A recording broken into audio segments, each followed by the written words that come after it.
saya mahasiswa dari Politeknik Karusada. Di sini saya akan melakukan penyuluhan tentang pentingnya menjaga kebersihan gigi dan mulut.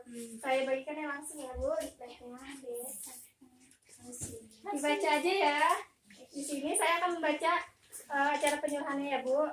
Di sini materi penyuluhannya itu ada pengertian kesehatan gigi dan mulut, fungsi gigi dan manfaat menggosok gigi, tanda dan gejala gigi berlubang, penyebab kerusakan gigi, cara perawatan gigi dan mulut yang tepat, dan langkah-langkah menyikat gigi dengan benar. Di sini ada tahap kegiatannya. Kegiatan penyuluhannya itu ada pembukaan 5 menit, pelaksanaan 40 menit, evaluasi 10 menit, dan terminasi 5 menit. Langsung aja ya Bu, saya baca materinya.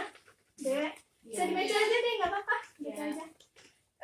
Baca aja ya Bu materi penyuluhannya. Pengertian kesehatan gigi dan mulut. Pendidikan kesehatan gigi dan mulut merupakan salah satu upaya untuk meningkatkan kesehatan gigi dan mulut pada anak. Pendidikan kesehatan gigi dan mulut merupakan salah satu proses pendidikan yang timbul atas dasar kebutuhan kesehatan gigi dan mulut yang bertujuan untuk menghasilkan kesehatan gigi dan mulut yang baik dan meningkatkan taraf hidup. Kesehatan merupakan bagian terpenting dalam kehidupan manusia, baik sehat secara jasmani dan rohani. Tidak terkecuali anak-anak Bu, setiap orang tua menginginkan anaknya bisa tumbuh dan berkembang secara optimal. Hal ini dapat dicapai jika tubuh mereka sehat. Kesehatan gigi dan mulut suatu keadaan di mana gigi dan mulut berada dalam kondisi terbebas dari adanya bau mulut, terus gigi yang berlubang, dan kekuatan gusi dan gigi yang baik, tidak adanya plak dan karang gigi, gigi dalam keadaan putih dan bersih, serta memiliki kekuatan yang baik.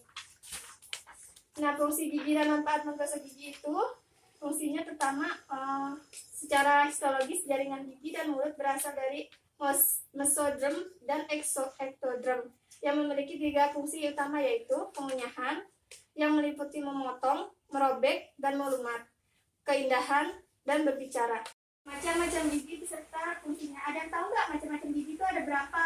Terus apa aja tuh? Coba sebutin. Gigi susu. Gigi susu tuh apa? Gigi buat anak-anak kali ya.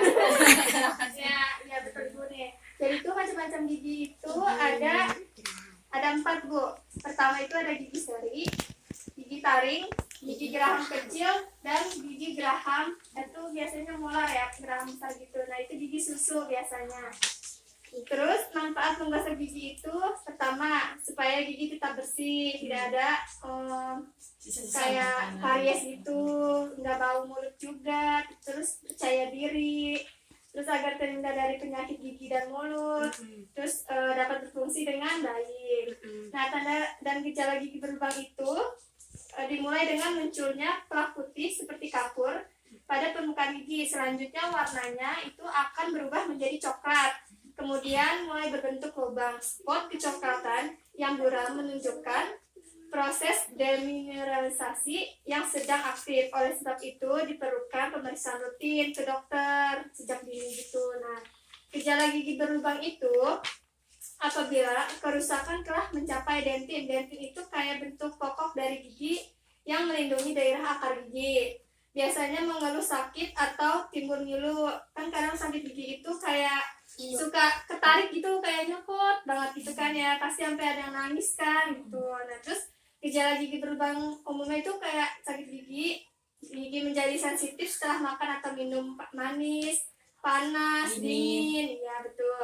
Terlihat atau terasa adanya lubang pada gigi, nanah di sekitar gigi, nyeri ketika menggigit dan bau mulut atau halitosis.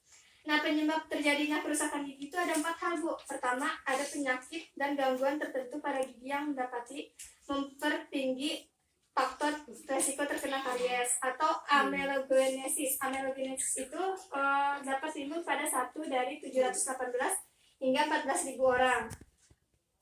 Terus anatomi gigi juga berpengaruh pada pembentukan karies. Celah atau alur dalam gigi dapat menjadi lokasi perkembangan karies itu. Terus mulut merupakan tempat berkembangnya banyak bakteri gitu, namun hanya sedikit bakteri penyebab karies, yaitu Streptococcus mutans dan Lactobacilli, khususnya untuk karies akar gigi gitu. Terus tingkat frekuensi gigi terkena dengan lingkungan yang kariogenik dapat mempengaruhi perkembangan karies. Nah, selain 4 faktor di atas itu, terdapat faktor-faktor lain kayak air liur dapat menjadi penyimbangan lingkungan asam pada mulut. Obat-obatan seperti antihistamin dan antidepresan. Tahu kenapa?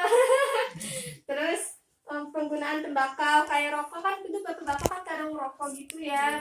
Terus karies botol susu adalah pola lubang yang ditemukan di anak-anak kayak gigi susu gitu loh. Terus ada juga karies yang merajalela atau karies yang menjalar ke semua gigi. Tipe karies ini sering ditemukan pada pasien dengan serotomia, kebersihan mulut yang buruk, pengonsumsi gula yang tinggi. Nah, cara merawat gigi dan mulut yang tepat tuh kayak gimana? Pertama, menghindari penumpukan gula, kayak jangan sering-sering makan permen, coklat, minum-minum yang manis. Terus pemeriksaan gigi secara teratur ke dokter gitu. Terus hindari transfer bakteri dari orang tua. Sebenarnya kalau sikat gigi itu dalam 3 bulan tuh harus diganti sikat giginya, terus biar bakterinya itu enggak berkembang biak ke situ. Terus menyikat gigi secara teratur, jadwal makan yang teratur, menghindari makan makanan yang manis seperti permen, kembang gula yang tadi saya sebutkan ya. Nah, langkah-langkah yang menggosok gigi dengan benar itu, pilih sikat gigi yang baik, lembut, dan tidak terlalu keras dengan gagang yang lurus secara sikat sesuai dengan ukuran mulut anak-anak. Itu kan ada yang berbeda-beda dan kecil. Iya, betul. Terus gosok gigi secara benar dan teratur dalam waktu 2 kali sehari. Benar kata Ade ya tadi ya, kamu gosok gigi 2 kali sebelum makan dan sebelum tidur. Nah, itu tuh apa sih, tujuan apa sih? Nah, kalau sebelum makan itu, setelah makan itu mengangkat sisa-sisa makanan yang menempel di permukaan ataupun di sela-sela gigi dan gusi.